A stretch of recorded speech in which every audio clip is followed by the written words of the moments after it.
என்ன சட்டியா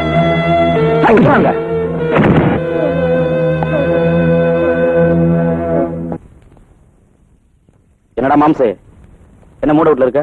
வரும்போது ஒரு கலாட்டா, ஒரு அப்பாவிய போட்டு 4 பேர் அடிச்சிட்டு இருந்தாங்க. அத நம்ம ஹீரோ பாத்துருப்பாரு. ரத்தம் சுல்லுன்னு சுடர் இருக்குமே, உடனே புரிச்சுக்காஞ்ச விதையா அந்த மாதிரி பூந்து விளையாண்டு இருப்பானே. எப்ப உனக்கு கிண்டல் தாண்டா? என்னடா ஆச்சு? பின்ன என்னடா அநியாயமா இல்ல?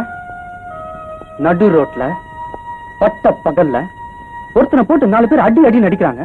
அதை எல்லாரும் சினிமா பாக்குற மாதிரி பாத்து போறாங்கடா.